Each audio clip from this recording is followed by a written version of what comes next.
5 days to go, mate. Season 11 begins. How are you feeling? Yeah, it's snuck up on us. We've obviously been away a while and working on some things at the Blitz and a couple more games, but it snuck up on us. So it's exciting to be at the real season, and it should be a good one on Saturday. What did you learn from the Blitz and those pre-season games over East? Oh, look, you want to identify areas that you want to work on, and we identified some of them, and we'll work at them at training this week, and then hopefully they don't show themselves during season. I guess that's the goal. Today's session, obviously, a few guys having a rest day. How did it go out there? Yeah, look, some of the guys have had a pretty high workload over the last month. Probably Nick in particular. He hasn't been home for a month and a half or so. Obviously Damo and Bryce as well.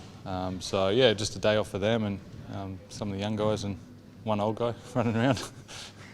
How does it feel to be voted by your teammates into that vice captaincy position? Yeah, look, it's a huge honour and something I don't take lightly. Obviously Damo's captain and he's done a phenomenal job over the last however many years he's been captain, and just look to support him and do what's needed. What's the Jesse Wagstaff leadership style? Don't really have one, I don't think. If I see something, say it. If I don't say it. I don't know. I don't think it changes much. Do you think experience is probably sort of the main thing that I suppose that you have on your side that you can bring to the table in those situations? Yeah, hopefully. As I said, if I see something and I think the group or an individual can benefit from it, I'll say it. But if not, I tend to keep pretty quiet.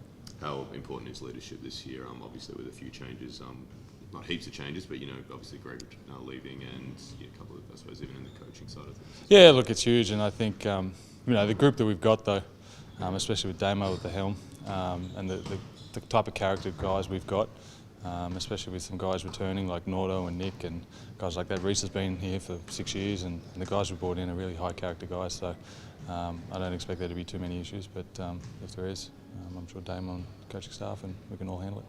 Talk us through this week. Obviously, big week leading up to game one, coming off a long road trip as well. I think it's 4 sessions, so it's pretty heavy load as well. Yeah, I think we keep it pretty consistent in terms of heading into a game. Obviously, reasonably lighter today. I think we have Wednesday off. Most of the guys will go in and get shots at the arena, and Thursday hopefully a bit lighter Friday, and then straight into the game on Saturday. You start focusing on Melbourne yet, or is it still about yourselves? Nah, not yet. I think that usually, as I said, we keep it pretty consistent in terms of a lead up to a game. So that should come, I think, Thursday, Friday, and then really lock in Saturday.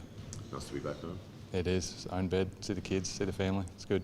And obviously, good to start your season at home in front of what we expect to be a pretty good crowd. Yeah, obviously the Red Army is always out in force. Nice to start at home, but it all evens out in the end. You play 14 away, 14 home, so doesn't matter really too much the order you play them, but definitely nice to start at home, I guess. And just back to the pre-season games, obviously 7 games. What, in terms of, personnel, who do you think stepped up? Who do you think is going to have a big year based on what you've seen already? Oh, you put me on the spot there. Look, I think Clint played pretty well in games. He shot the ball real well, but defensively he was always also out there too. And I think what he doesn't have to score the ball to make an influence. Obviously, he can hit that long ball, but the way he cuts and the way he moves, he draws so much attention. So, hopefully, Cletus can have a big one. Dario and Majut were pretty solid in the paint as well. Yeah, they've been great. Both very strong bodies, both smart. Both don't step outside their skill set. They know what they do and they do it very well. If they continue to do that, I think they'll both have great years. What do we expect from Jesse this season? I don't know. Same as last season. I don't know. Not much. I don't know. Just where did that happen? Yeah. Look, I don't know. Same as always. Hopefully, come in, bring a spark off the bench, and see what happens. Feeling good? Yeah, feeling good. Another year older, but body feels pretty good.